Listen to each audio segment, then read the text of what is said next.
Good afternoon students, welcome back to my channel study with अभिमान।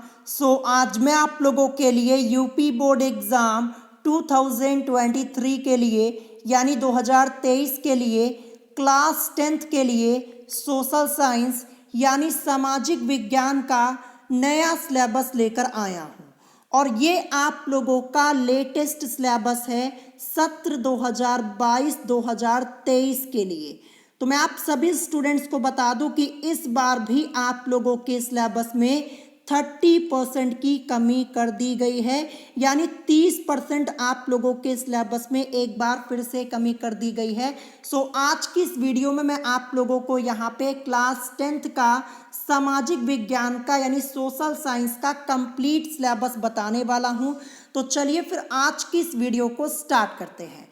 तो जैसा कि आप सभी स्टूडेंट्स अपनी स्क्रीन के ऊपर देख पा रहे होंगे, सबसे पहले यहाँ पे यूनिट वाइज यानी इकाई के अनुसार आप लोगों का यहाँ पे सिलेबस दिया हुआ है। फिर इसके बाद यहाँ पे नीचे आपको ये भी बताया गया है कि कौन कौन से चैप्टर्स आप लोगों को पढ़ने हैं। तो सबसे पहले मैं आप लोगों को यहाँ पे यूनिट वाइज आपका सिलेबस बताऊंगा। फिर इसके बाद मैं आप लोगों को ये बताऊंगा कि कौन कौन से चैप्टर्स आप लोगों के सिलेबस में है इस बार, और मैं आप लोगों को ये भी बताऊंगा कि कौन कौन से चैप्टर्स आप लोगों को नहीं पढ़ने हैं। तो सिलेबस बताने से पहले मैं आप सभी स्टूडेंट्स को बता दूं कि मैं आप लोगों के बोर्ड एग्जाम की कंप्लीट प्रिपरेशन करवाने वाला हूं। क्लास 10th के सभी सब्जेक्ट्स की क्लास में बहुत ही जल्द स्टार्ट कर दूंगा और बिल्कुल फ्री में मैं आप लोगों की प्रिपरेशन करवाऊंगा। आपको कुछ नहीं करना, बस चैनल को सब्सक्राइब कर लेना है और अपनी स्टडी स्टार्ट कर लेनी है। और इससे पहले मैंने आप लोगों को क्लास 10th का इंग्लिश का नया सिलेबस बता दिया है, जो कि आपका 30% कमी के अनुसार है। तो अगर अभी तक आप लोगों ने इंग्लिश के सिलेबस वाली वीडियो को नहीं देखा है तो इसी वीडियो के डिस्क्रिप्शन बॉक्स में मैंने आपको इस वीडियो की लिंक दे दी है, आप वहां से जा करके इंग्लिश के नए सिलेबस वाली वीडियो को देख सकते हैं। तो चलिए फिर वीडियो को स्टार्ट करते हैं और मैं आपको यहाँ पे आपका सिलेबस बता देता हूँ। तो सबसे पहले मैं आपको यूनिट वाइज यहाँ पे बता देता हूँ। तो देखिए, एक तरफ यहाँ पे इकाई लिखी हुई है, फिर यहाँ पे नाम लिखा हुआ है और यहाँ पे अंक आपके लिखे हुए हैं। तो देखिए, यहाँ पे इकाई 1 यानी यूनिट फर्स्ट में आपका क्या दिया है, भारत और समकालीन विश्व 2। इसके अंतर्गत आपके इतिहास के सभी चैप्टर्स आएंगे, यानी हिस्ट्री के सभी चैप्टर्स आप लोगों के आएंगे। अभी मैं आपको चैप्टर्स के नाम भी बताऊंगा कि हिस्ट्री में आप लोगों को कौन कौन से चैप्टर्स पढ़ने हैं। तो देखिए, यहाँ से इस यूनिट से आपके बोर्ड एग्जाम में 20 मार्क्स के क्वेश्चन पूछे जाएंगे, 20 नंबर के क्वेश्चन पूछे जाएंगे। फिर इसके बाद यहाँ पे देखिए, यूनिट सेकंड क्या दी है, समकालीन भारत 2। इसके अंतर्गत आपका भूगोल आएगा यानी ज्योग्राफी आएगा। और देखिए, ज्योग्राफी से आप लोगों के बोर्ड एग्जाम में टोटल 20 मार्क्स के क्वेश्चंस आएंगे, 20 नंबर के क्वेश्चन आएंगे, जैसा कि आप लोग देख पा रहे होंगे। फिर इसके बाद यहाँ पे यूनिट थर्ड क्या दी है, यूनिट थर्ड यानी इकाई 3 आपकी यहाँ पे दी है लोकतांत्रिक राजनीति 2, जिसके अंतर्गत आपका नागरिक शास्त्र आएगा यानी सिविक्स आएगा। और यहाँ से आपके बोर्ड एग्जाम में 15 मार्क्स के यानी 15 नंबर के क्वेश्चंस पूछे जाएंगे। फिर यहाँ पे देखिए, लास्ट यूनिट क्या दी गई है, आर्थिक विकास की समझ, जिसके अंतर्गत आपका अर्थशास्त्र यानी इकोनॉमिक्स आएगा। और यहाँ से आपके बोर्ड एग्जाम में 15 नंबर के क्वेश्चंस पूछे जाएंगे, 15 मार्क्स के क्वेश्चन। तो टोटल मिला करके 70 नंबर आपके हो जाएंगे और 30 नंबर का आपका प्रोजेक्ट कार्य। तो इसका मतलब क्या है, मैं आपको बता दूं, देखिए, जो आपका रिटन एग्जाम होता है वो 70 मार्क्स का होता है, यानी 70 नंबर की आप लोगों की लिखित परीक्षा होती है और 30 नंबर आप लोगों को आपके विद्यालय के द्वारा आंतरिक मूल्यांकन के जरिए मिलते हैं। इनको ऐड कर दिया जाए तो पूरा पेपर आप लोगों का 100 मार्क्स का होता है। ये आपको यहाँ पे समझ में आ गया होगा। अब चलिए मैं आपको यहाँ पे यूनिट वाइज आपका सिलेबस बता देता हूँ। तो देखिए, ये जो आपकी इकाई यहाँ पे लिखी हुई है यही आपका आगे भी यहाँ पे दिया हुआ है, लेकिन आपके चैप्टर्स के नाम आगे लिखे हुए हैं, वो मैं आपको बता देता हूँ। तो देखिए, यहाँ पे सबसे पहले इकाई फर्स्ट, देखिए ये यहाँ पे लिखी है इकाई फर्स्ट। इसके अंतर्गत आपका यहाँ पे क्या लिखा है, इतिहास, यानी ये आपका हिस्ट्री का सिलेबस है। चलिए मैं आपको यहाँ पे बता देता हूँ। तो देखिए, हिस्ट्री में आपको फर्स्ट चैप्टर कौन सा पढ़ना है, इतिहास में आपका फर्स्ट चैप्टर क्या दिया है, यूरोप में राष्ट्रवाद का उदय, जैसा कि आप लोग देख पा रहे होंगे ये आपका इतिहास का पहला चैप्टर है, हिस्ट्री का फर्स्ट चैप्टर है, ये आपके सिलेबस में है। और देखिए इसके अंतर्गत आपको क्या पढ़ना है ये भी यहाँ पे लिखा हुआ है, तो मैं ये यहाँ पे नहीं पढ़ रहा हूँ, नहीं तो वीडियो काफ़ी लंबी हो जाएगी। आप लोगों को दिख रहा होगा, आप इसका स्क्रीनशॉट ले सकते हैं। मैं आपको यहाँ पे चैप्टर का नाम बता देता हूँ। चैप्टर का नाम है यूरोप में राष्ट्रवाद का उदय। ठीक है, ये आपका चैप्टर नंबर फर्स्ट हो गया। फिर उसके बाद हिस्ट्री में चैप्टर नंबर सेकेंड आपको कौन सा पढ़ना है? चैप्टर का नाम है भारत में राष्ट्रवाद। ये भी चैप्टर आप लोगों के सिलेबस में है, ध्यान रखिएगा। देखिए आप सभी स्टूडेंट्स मुझे कमेंट करके बता दीजिएगा कि आप यहाँ पे सोशल साइंस में किसकी क्लास पहले करना चाहते हैं। आप हिस्ट्री की क्लास पहले चाहते हैं, या फिर आप ज्योग्राफी की क्लास चाहते हैं, या फिर सिविक्स की, या फिर इकोनॉमिक्स की? मुझे कमेंट करके बता दीजिएगा, वो क्लास मैं आप लोगों के लिए पहले स्टार्ट कर दूंगा। तो यहाँ पे देखिए चैप्टर नंबर सेकेंड मैंने आपको बता दिया। अब इसके बाद देखिए हिस्ट्री में ही आपका यहाँ पे खंड 2 दिया है। अभी तक आपका क्या था, यहाँ पे खंड 1 था हिस्ट्री का। अब खंड 2 में आपका चैप्टर नंबर 3 यहाँ पे दिया है, जो कि आपका हिस्ट्री का चैप्टर नंबर 3 है। आपको यहाँ पे कौन सा चैप्टर पढ़ना है? चैप्टर नंबर 3 का नाम है भूमंडलीकृत विश्व का बनना। ये आपका चैप्टर नंबर 3 है हिस्ट्री का, जो कि खंड 2 में आपका आता है। जैसा कि आप लोग देख पा रहे होंगे यहाँ पे लिखा है जीविका, अर्थव्यवस्था एवं समाज। तो देखिए ये आपका हिस्ट्री का चैप्टर नंबर 3 है। चैप्टर का नाम क्या है? चैप्टर का नाम है भूमंडलीकृत विश्व का बनना, जैसा कि आप लोग देख पा रहे होंगे। तो देखिए कुल मिलाकर के आपको हिस्ट्री में यानी इतिहास में 3 चैप्टर्स पढ़ने हैं इस बार। कितने चैप्टर्स? केवल आपको 3 चैप्टर्स पढ़ने हैं। आपके सिलेबस में 30% की कमी कर दी गई है। अभी मैं आगे नीचे आपको ये भी बताऊंगा कि कौन से चैप्टर्स आप लोगों के हटा दिए गए हैं। जो पढ़ना है वो मैंने आपको बता ही दिया है, आपको वैसे ही पता चल गया होगा कि कौन से चैप्टर्स आपके हटे हुए हैं। अब देखिए इसके बाद आपका यहाँ पे मानचित्र कार्य दिया हुआ है, जैसा कि आप लोग देख पा रहे होंगे।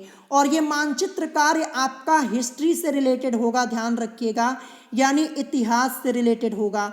और मानचित्र कार्य से यानी मैप वर्क से आपके बोर्ड एग्जाम में देखिए क्या क्या पूछा जाएगा। यहाँ पे सभी टॉपिक्स यहाँ पे लिखे हुए हैं, जैसा कि आप लोग अपनी स्क्रीन के ऊपर देख पा रहे होंगे। तो आप इसका स्क्रीनशॉट ले लीजिएगा। देखिए अगर मैं इसे पढ़ूंगा तो यहाँ पे काफ़ी टाइम लग जाएगा, आप लोगों को दिख भी रहा होगा, तो आप इसका स्क्रीनशॉट ले लीजिएगा। तो ये आपका हिस्ट्री का कंप्लीट सिलेबस हो गया।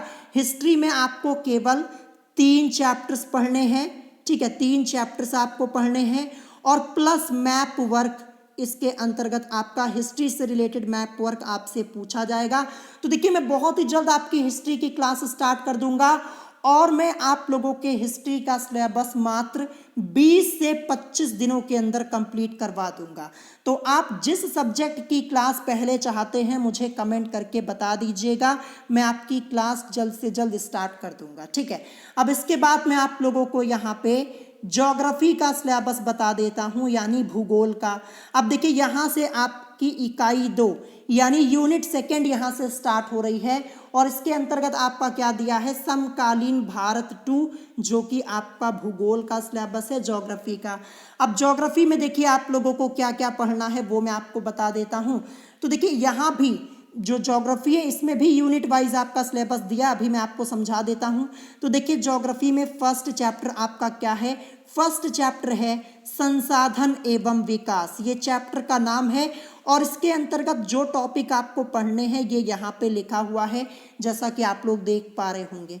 फिर इसके बाद आपका यहाँ पे सेकेंड चैप्टर क्या है? वन एवं वन्य जीव संसाधन। जो टॉपिक्स आपके लिखे हैं यहाँ पे जो आपको पढ़ने ये यहाँ पे लिखा हुआ है, लेकिन यहाँ पे देखिए आगे आपको कुछ निर्देश भी दिया गया, अभी मैं आपको पढ़ के बताऊंगा। फिर उसके बाद देखिए यहाँ पे थर्ड चैप्टर आपका लिखा है जल संसाधन, ठीक है, जो कि आपका ज्योग्राफी का थर्ड चैप्टर है। अब देखिए निर्देश को पढ़िए, यहाँ पे इंस्ट्रक्शन में क्या लिखा है कि अध्याय वन एवं जीव संसाधन, वन एवं जीव संसाधन एवं जल संसाधन से बोर्ड परीक्षा में प्रश्न नहीं आएंगे। साफ साफ यहाँ पे लिख दिया गया है कि अध्याय 1 एवं जीव संसाधन एवं जल संसाधन से बोर्ड परीक्षा में प्रश्न नहीं आएंगे, परंतु मानचित्र संबंधी प्रश्न एवं प्रोजेक्ट से संबंधी कार्य कराए जाएंगे। यानी ये जो अध्याय आपका है वन एवं वन्य जीव संसाधन और जल संसाधन, यहाँ से बोर्ड एग्जाम में तो आपके क्वेश्चन आएंगे नहीं, लेकिन जो मैप वर्क से रिलेटेड आपका होगा यानी मानचित्र कार्य से संबंधी प्रश्न आपसे पूछे जाएंगे और प्रोजेक्ट से संबंधी कार्य भी आपके कराए जाएंगे। तो ये भी आपको यहाँ पे बता दिया गया है। अब इसके बाद देखिए यहाँ पे नेक्स्ट चैप्टर क्या है, चैप्टर नंबर 4 कृषि दिया हुआ है, जैसा कि आप लोग देख पा रहे होंगे। तो ये चैप्टर आपको पढ़ना है। इसके अंतर्गत जो टॉपिक्स आपको दिए गए हैं ये सभी टॉपिक्स आपको पढ़ने हैं। जब मैं क्लास स्टार्ट करूंगा सभी टॉपिक्स मैं आपको डिटेल में पढ़ा दूंगा, आपको टेंशन लेने की कोई भी जरूरत नहीं है। अब चलिए इसके बाद देखते हैं यहाँ पे नेक्स्ट चैप्टर क्या दिया है, चैप्टर नंबर 5। देखिए यहाँ से ज्योग्राफी की यूनिट 2 स्टार्ट होती, इकाई 2। तो यहाँ पे लिखा है चैप्टर नंबर 5 खनिज तथा ऊर्जा संसाधन, जैसा कि आप लोग यहाँ पे देख पा रहे होंगे, जिसके अंतर्गत आपका क्या लिखा हुआ है, यहाँ पे खनिजों के प्रकार, वितरण और देखिए यहाँ पे केवल मानचित्र पर आधारित ये भी लिखा हुआ है, खनिजों के उपयोग तथा आर्थिक महत्व, संरक्षण, फिर इसके बाद यहाँ पे ऊर्जा संसाधनों के प्रकार, ये सब टॉपिक्स आप लोगों को यहाँ पे पढ़ने हैं, जैसा कि आप लोग देख पा रहे होंगे खनिज और ऊर्जा संसाधन के अंतर्गत। फिर इसके बाद आपका यहाँ पे नेक्स्ट चैप्टर जो कि लास्ट आपका क्या दिया है, राष्ट्रीय अर्थव्यवस्था की जीवन रेखाएं। इसके अंतर्गत संचार एवं परिवहन के साधनों का महत्व, व्यापार तथा पर्यटन के बारे में आप लोगों को यहाँ पे पढ़ना है। ठीक है, अब देखिए इसके बाद देखिए चैप्टर तो आप लोगों ने देख लिया जो जो आपको पढ़ना था। अब यहाँ पे देखिए मानचित्र कार्य से संबंधी आपके यहाँ पे जो प्रश्न आने वाले हैं बोर्ड एग्जाम में वो आपको यहाँ पे बताया जा रहा है कि कहाँ से आपके बोर्ड एग्जाम में प्रश्न आएंगे। तो देखिए यहाँ पे लिखा है भूगोल, फिर इसके बाद भारत का रूपरेखा राजनीतिक मानचित्र। तो देखिए यहाँ पे जो ज्योग्राफी में भूगोल में आपसे क्वेश्चन पूछा जाएगा, मानचित्र कार्य आपसे पूछा जाएगा, ये आपका 5 नंबर का पूछा जाएगा, यहाँ पे लिखा हुआ है। और 5 नंबर का क्वेश्चन आप लोगों से हिस्ट्री में भी पूछा जाएगा। जो हिस्ट्री का मैप है वो आपका अलग है और जो भूगोल का है वहाँ पे आपको अलग पढ़ना है, यानी दोनों आपके अलग अलग टॉपिक्स होने वाले हैं। ठीक है, अब देखिए यहाँ पे भूगोल में जो भी आपसे मैप से रिलेटेड क्वेश्चन पूछे जाएंगे यहाँ पे आपका लिखा हुआ है।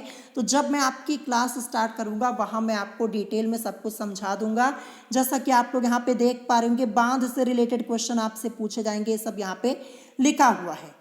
यहाँ पे देखिए नीचे देखिए आप लोगों को यहाँ पे दिख रहा होगा। और कृषि से रिलेटेड भी यहाँ पे आपके कुछ क्वेश्चंस आएंगे मैप वर्क में। ठीक है, तो ये आपका हो गया ज्योग्राफी का सिलेबस। जो जो आपको ज्योग्राफी में पढ़ना था वो मैंने आपको बता दिया। अब इसके बाद हम यहाँ पे यूनिट 3 में आते हैं, जो कि आपकी लोकतांत्रिक राजनीति 2 यानी नागरिक शास्त्र यानी सिविक्स से रिलेटेड आपका सिलेबस यहाँ पे मैं आपको बताने जा रहा हूँ। अब सिविक्स में आप लोगों को क्या क्या पढ़ना है, देखिए यहाँ पे सिविक्स में इकाई 1 के अंतर्गत अध्याय 1 और अध्याय 2 आपको पढ़ना है। अध्याय 1 और अध्याय 2 के अंतर्गत आपका आता क्या है, यहाँ पे सत्ता की साझेदारी, ये पहला अध्याय, और फिर इसके बाद संघवाद, ये आपका दूसरा अध्याय है। ये दोनों ही चैप्टर्स आप लोगों को पढ़ने हैं, आप लोगों के सिलेबस में है। और जो जो टॉपिक्स आपको यहाँ पे पढ़ने हैं ये यहाँ पे लिखा हुआ है। फिर इसके बाद देखिए अध्याय 2 तक देख लिया। अब इसके बाद अध्याय 3 में आपका क्या आएगा, लोकतंत्र और विविधता, ये भी चैप्टर आप लोगों को पढ़ना है। तो आप लोग यहाँ पे अपनी स्क्रीन के ऊपर देख पा रहे हैं जो जो टॉपिक्स आपको पढ़ने ये सब यहाँ पे लिखा हुआ है। फिर इसके बाद देखिए यहाँ पे नागरिक शास्त्र में ही यूनिट 2 में आपका आएगा अध्याय 4। अध्याय 4 के अंतर्गत आपको जाति, धर्म और लैंगिक मसले, ये वाला चैप्टर आपको पढ़ना है, जैसा कि आप लोग अपनी स्क्रीन के ऊपर देख पा रहे होंगे। फिर उसके बाद देखिए यहाँ पे अध्याय 5 आपका दिया है। अध्याय 5 के अंतर्गत यहाँ पे क्या लिखा है, लोकप्रिय संघर्ष और आंदोलन। और देखिए यहाँ पे ब्रैकेट में लिखा हुआ है कि उपयुक्त अध्याय प्रोजेक्ट कार्य के रूप में किया जाना है। साफ साफ यहाँ पे लिखा है कि केवल प्रोजेक्ट कार्य के रूप में किया जाना है, इसके अलावा यहाँ पे आपको कुछ नहीं करना है इसमें। फिर यहाँ पे देखिए अध्याय 5 के अंतर्गत यहाँ पे ये आपका दिया हुआ था। अब यहाँ पे सीधे सीधे आपका अध्याय 7 आ गया। यहाँ पे क्या लिखा है, लोकतंत्र के परिणाम। ये अध्याय आपको पढ़ना है। इसके अंतर्गत जो भी आपके टॉपिक दिए हैं ये सब यहाँ पे लिखा हुआ, जैसा कि आप लोग अपनी स्क्रीन के ऊपर देख पा रहे होंगे।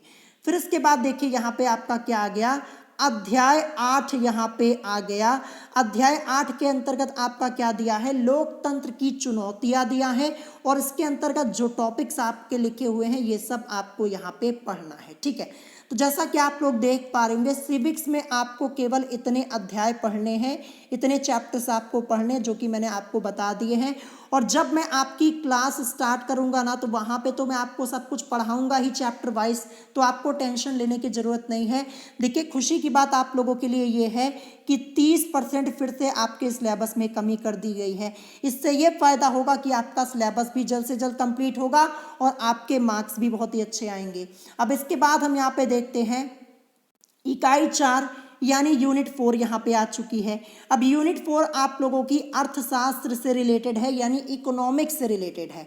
अब आपको अर्थशास्त्र में कौन कौन से चैप्टर्स पढ़ने हैं वो मैं आपको बता देता हूँ। तो देखिए इकाई 1 के अंतर्गत पहला चैप्टर यहाँ पे क्या लिखा है, विकास लिखा हुआ है। अब देखिए इसके अंतर्गत जो टॉपिक्स आपको पढ़ने हैं ये यहाँ पे लिखा हुआ है। फिर इसके बाद यहाँ पे नेक्स्ट आपका लिखा हुआ है सेकंड चैप्टर, भारतीय अर्थव्यवस्था के कार्य क्षेत्र। इसके अंतर्गत जो टॉपिक्स आपको पढ़ने हैं ये सब यहाँ पे लिखा है। फिर इसके बाद देखिए यहाँ पे अब इकाई 2 में सीधे आपका यहाँ पे चैप्टर 4 आ जा रहा है, क्योंकि बीच में आपके कुछ चैप्टर्स हटाए गए हैं। तो यहाँ पे क्या लिखा है, भूमंडलीकरण तथा भारतीय अर्थव्यवस्था, जिसे वैश्वीकरण, देखिए यहाँ पे ब्रैकेट में लिखा हुआ है। अब इसके अंतर्गत पढ़ना क्या है, विभिन्न देशों में उत्पादन, विदेशी व्यापार तथा विभिन्न बाजारों का आपस में जुड़ना, वैश्वीकरण क्या है, कारक, विश्व व्यापार संगठन यानी WTO के बारे में आपको पढ़ना, इसका प्रभाव, न्याय संगत वैश्वीकरण, ये सब आपको यहाँ पे पढ़ना है। फिर इसके बाद यहाँ पे देखिए चैप्टर 5 नेक्स्ट आपका जो दिया है उपभोक्ता अधिकार दिया। इसके अंतर्गत जो भी टॉपिक्स आपको पढ़ने हैं ये यहाँ पे लिखा हुआ है। तो इतने चैप्टर्स आप लोगों को यहाँ पे इकोनॉमिक्स यानी अर्थशास्त्र में पढ़ने हैं। और देखिए इसके बाद आपका प्रोजेक्ट कार्य दिया है। तो प्रोजेक्ट कार्य यहाँ पे आपका लिखा हुआ है, आप लोगों को दिख रहा होगा। इसका आप चाहें तो स्क्रीनशॉट ले सकते हैं। देखिए जो चैप्टर्स आपको पढ़ने थे वो तो मैंने आपको बता ही दिए हैं। और देखिए ये सत्र 2022-23 के लिए है, नया सिलेबस आपका है, आपके सिलेबस में कमी कर दी गई है।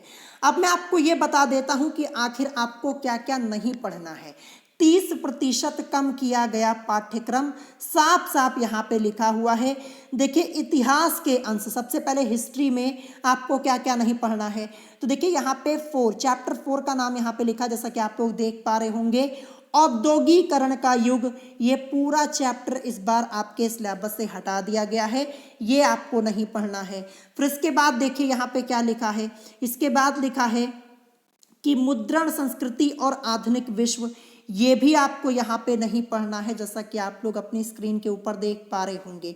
अब इसके बाद देखिए यहाँ पे भूगोल के अंश आपके लिखे हुए हैं। भूगोल के अंश में क्या क्या नहीं पढ़ना है, देखिए विनिर्माण उद्योग, इसके अंतर्गत जितने भी टॉपिक्स हैं ये आपको नहीं पढ़ना है, जैसा कि आप लोग अपनी स्क्रीन के ऊपर देख पा रहे होंगे। और जो पढ़ना था ऊपर तो मैंने आपको बता ही दिया। अब इसके बाद देखिए यहाँ पे नागरिक शास्त्र के अंश में आपका क्या दिया है, राजनीतिक दल, इसके बारे में आपको नहीं पढ़ना है। जो टॉपिक्स के अंतर्गत दिए गए ये सब आपको नहीं पढ़ना है। और फिर इसके बाद यहाँ पे देखिए अर्थशास्त्र के अंश यानी इकोनॉमिक्स का आपका दिया है, मुद्रा तथा साख, इसके अंतर्गत जितने टॉपिक्स हैं ये सब आपको नहीं पढ़ने हैं, जैसा कि आप लोग देख पा रहे होंगे। तो यहाँ पे मैंने आपको ये भी बता दिया कि आपको यहाँ पे क्या क्या नहीं पढ़ना है। तो आप लोगों के सिलेबस में 30% की कमी कर दी गई है। जो जो सिलेबस आपको पढ़ना था वो मैंने आपको बता दिया है। आप लोग मुझे कमेंट करके बताइएगा कि आप पहले इतिहास पढ़ना चाहते हैं या फिर भूगोल या फिर नागरिक शास्त्र या फिर अर्थशास्त्र। जो आप बोलेंगे उस सब्जेक्ट की क्लास मैं आप लोगों के लिए पहले स्टार्ट कर दूंगा। देखिए बहुत ही जल्द मैं आप लोगों को सभी सब्जेक्ट्स के सिलेबस बता दूंगा। देखिए अभी तक मैंने आपको इंग्लिश का सिलेबस बता दिया है, जो कि आपका नया सिलेबस है 30% कमी के अनुसार। और आज मैंने आपको यहाँ पे सोशल साइंस का सिलेबस भी बता दिया है। सोशल साइंस से मतलब हमारा क्या हो जाएगा, सामाजिक विज्ञान से, जिसे आप एसएसटी बोलते हैं।